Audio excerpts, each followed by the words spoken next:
Hi there, Kate Bauer and Fiona Pearman. And this week we want to complete our conversation around resilience, specifically talking about how leaders and organisations can foster a culture of resilience. And I think this is a really critical conversation for organisations and leaders to be reflecting on. Um, it was mid-January in this year, 2025, when people were starting to talk about burnout. And so we've noticed this year the level of expectations, the pressures on people, both personally but equally professionally, um, are significant. And so it's important that we have this conversation around resilience, or sustainable high performance, is the cultural context I like to hold. This isn't just about well-being, although it is about that, right? That is part of the conversation, work health, safety, and well-being. Um, but it's also about the culture, the ability to attract, retain good employees. It's about productivity. It's about employee satisfaction. And it's also about innovation and risk. When we have stressed, stretched, overwhelmed employees who are heading to burnout, that is not going to create a culture that attracts high performing talent. It is not going to create a culture that has highly engaged and high performing employees. And stressed, stretched, overwhelmed humans um, are not overly innovative, right? Are not going to uh, be as productive as they could be when they are in their optimal state. And I think this is a really good opportunity for um, leaders, but also really market leading organizations to come and have a different conversation around resilience. And by doing that, support their leaders and ultimately all of their employees to create and self-regulate in this space. Yeah, as you're saying that, Kate, I really think there's an opportunity for organisations, a brand leadership opportunity, because we are often in conversations with organisations saying, well, how do we attract and retain women? How do we have more women? And one of the first things women say to us is, well, what's the work-life balance piece in this organisation? What's the availability of flexibility? How well accepted is that? How am I able to hold all of the things in my life well? So it is a really important one for organisations and leaders to be conscious of and to be actively supporting. And I think one of the places that we always suggest you start is that we really normalize the conversation about resilience, about well-being, about what good looks like for all of us. That means we can show up well-resourced at work, that we can do the volume that's required of us in a sustainable way, and that we can talk about when we feel overloaded or when before that, as we start to look at the priorities and the list, that we're starting to unpack and think about our resilience, our capacity.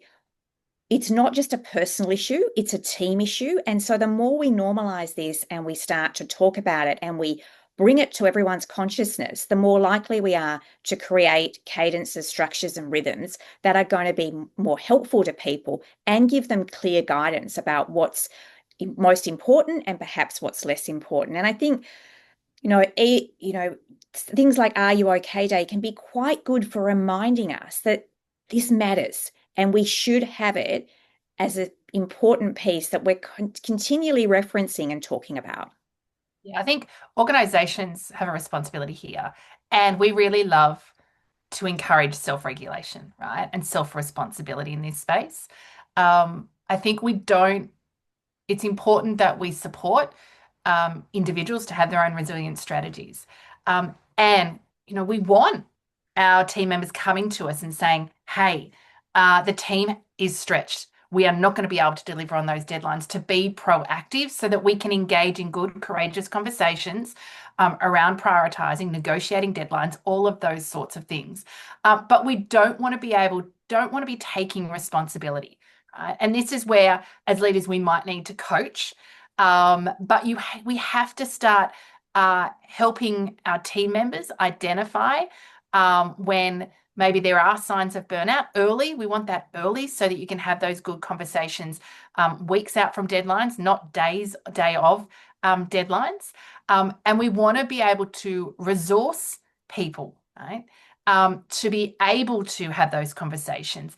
And I think that's important, right? We see, hundreds of women saying yes when they really want to say no, not asking for help because they're afraid of being seen as weak, as incompetent, all of those sorts of things. And so I think there's a lot of work and opportunities as leaders in this space, not only to help their team members notice what their red flags and roadblocks are for stress, overwhelm, and or sort of resilient circuit breakers, but equally resourcing them to have those courageous conversations so that we can actually start to be proactive around this rather than reactive.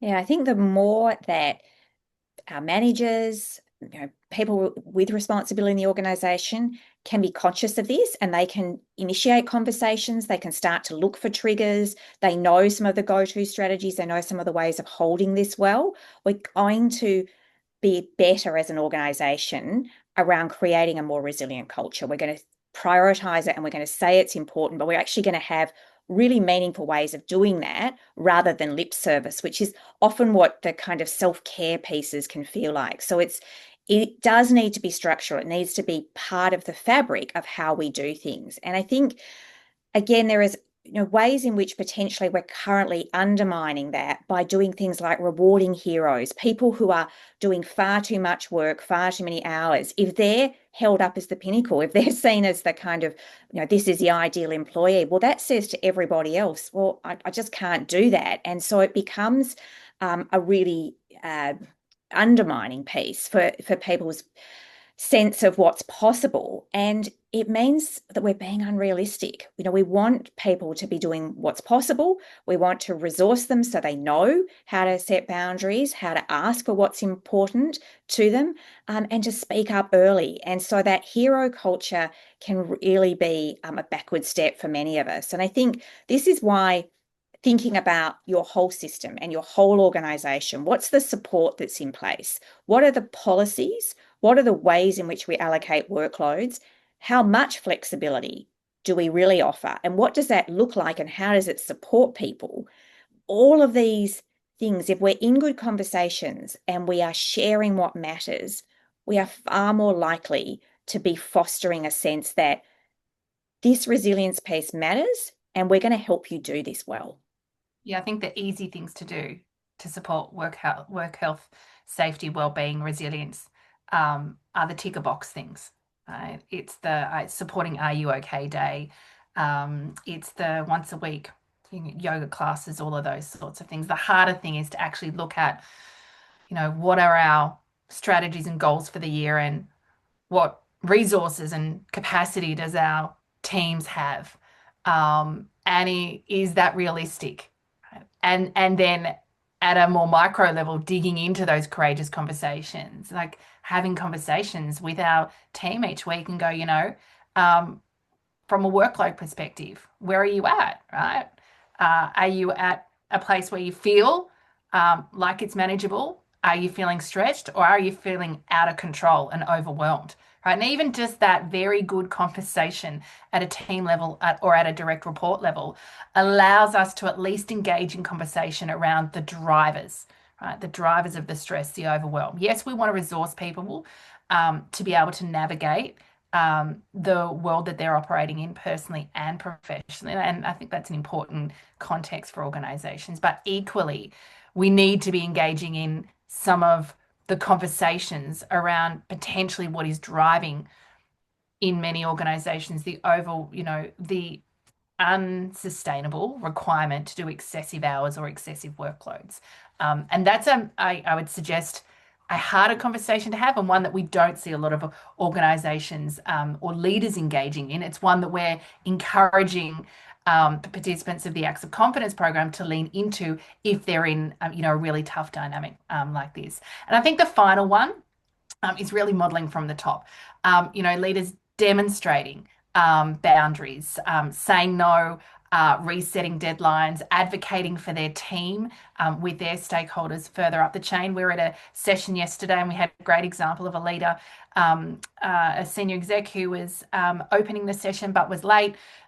Sydney and rain is always chaotic because he needed to drop his children. It was his day to drop his kids at school. And so, these actions speak louder than words.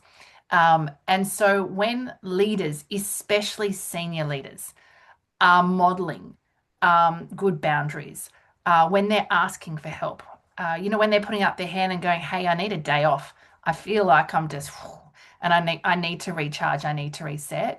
That gives everyone permission to have the conversation, to be transparent and vulnerable with their leaders and to show up differently than perhaps they previously would have.